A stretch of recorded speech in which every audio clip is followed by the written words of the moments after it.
Have you ever taken a shower and then gone and cooked dinner with your significant other and had a nice dinner watching a show, and now you're here to record? Yes, it's another one of those pointless things that I'm going to say at the beginning of these videos. Hi, it's that manga dude here again. This is episode 3, or volume 3, I think is what I said last time, which is kind of funny, of FVI, the first volume impressions. This is the show slash series where I talk about volume 1s of various series, and I don't necessarily critique, but I do analyze and try to decide whether or not it is a good first volume and whether or not you should pick it up. Of course, these are all opinion based, so like there's no facts per se that I'm going to be talking about specifically with the stories or anything. However, I like to say my opinions are, good-ish. Some people might not agree, but yeah, you can take my opinions as you will. You do not have to take them as fact. So yeah, now that that's all out of the way, let's get ready for another episode of FVI.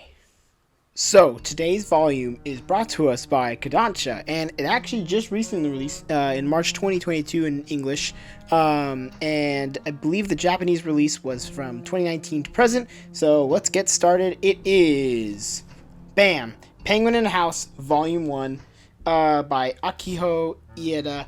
This is a comedy series, semi slice of life, very reminiscent of Way of the House Husband, in terms of like the type of comedy it has. It is very goofy, it's very fun. So let's get started with the cover and the spine. So I actually really like this cover. I think this cover perfectly encapsulates everything that this series is going to be about just from looking at it. Like, it's an absolutely goofy looking cover. You got a variety of different drawings of this penguin, and it's very reminiscent of actually like the kind of art that I like to do, which is a lot of the same character drawn on like one canvas. So this is really funny, and it shows, it really pulls off exactly the characters' like personalities, which I will get into more when we get into the character section.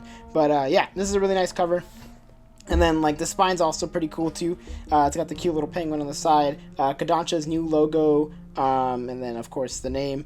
And then on the back, it has two of the characters that I will be discussing, who are, like, the side characters. So, yeah, overall, this is a nice cover. I will say that my copy does have, like, a weird, or has, like, that printing thing that's going on right now where it's, the pages are longer than the cover. I've heard this is a problem, but I have not yet to experience what that problem is.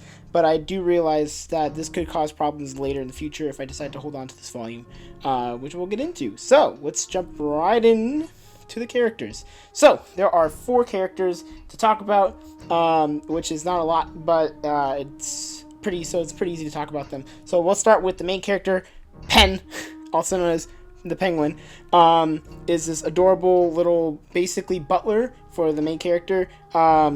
He shows a lot of emotion, especially for being literally a circle. He is absolutely adorable. I think he's hilarious. He's very funny, and just overall, just a really fun character to watch. Yeah, I love him. After that, we have the main character, Hayakawa, or the other main character, Hayakawa, which is basically this college student, very lazy. I would say is honestly probably the worst character in the series, in my opinion. And if you decide to read it, you'll know what I'm talking about. But let's just say that he doesn't treat Pen or really any of his friends very well, and yeah, I really dislike him for that. Like, he shows like signs of being a good person sometimes, but overall, like, he kind of stinks. But I think that's on purpose. After that, I'm gonna flip this over. We have Seto, who is the first friend that you meet. He is basically enamored with Pen, and as with everybody else who meets Pen, is very confused as to why Hayakawa, the main character, owns a penguin as a pet. But yeah, he absolutely falls in love with him and basically is like his main cheerleader, I would say. Really loves like everything about him, and I think that's just super cute. And he's got like the very stereotypical design of like the black hair with the bangs, or like kind of like the side thing. A lot of characters that I like also look like him, so this is very funny. And then after that, the last character is Ota, I believe is how you say his name. He is from Kansai, so he has a super heavy country accent, and it's just like overall just a very funny character. And he kind of builds a rivalry with rivalry / friendship with Pen during one of the chapters, and it's just very funny. And he's really great, actually. I think he's very wholesome.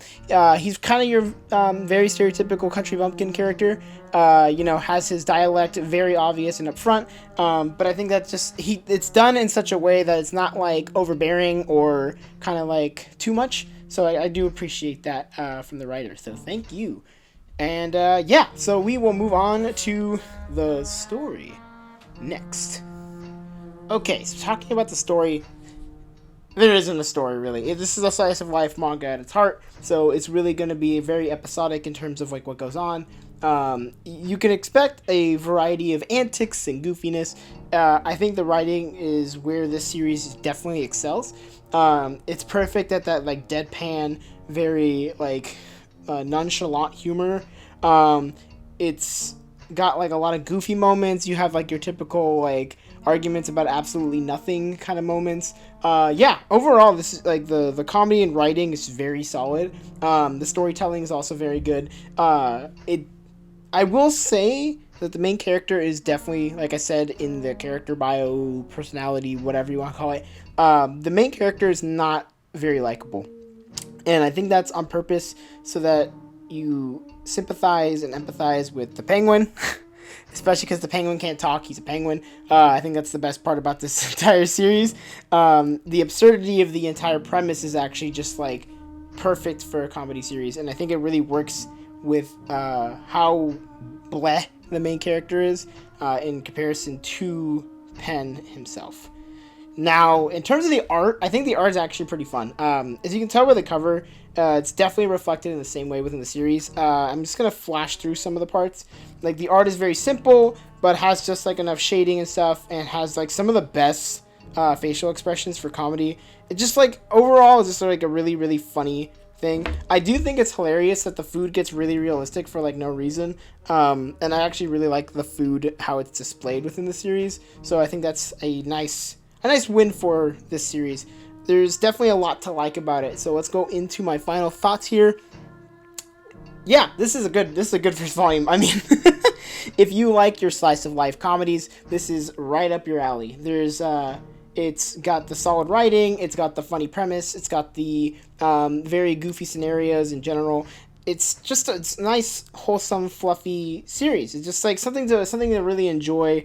I picked it up on a whim because typically I actually don't like these kinds of series. The only one, and I'm going to bring it up again, is Way of the House Husband. And if you know, like, Way of the House Husband is probably like I would say one of the best at this like specific type of comedy and type of series currently publishing. So this I wouldn't say that this rivals it per se. I actually do think Way of the House Husband is like just a little bit better. But I think this is a very solid entry into like that comedy slice of life. So if you're in the ballpark for it, this is like totally up your alley. It's very funny. It's very fun. Just very enjoyable.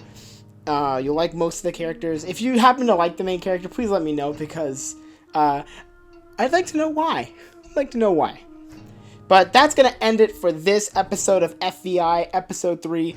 This was a shorter one because there was a lot less to talk about with the story, and I wanted to spoil less about it. So I think I'm going to stick with this kind of formula. We'll see. It might be a little bit different depending on the series, but for this one, I think it worked.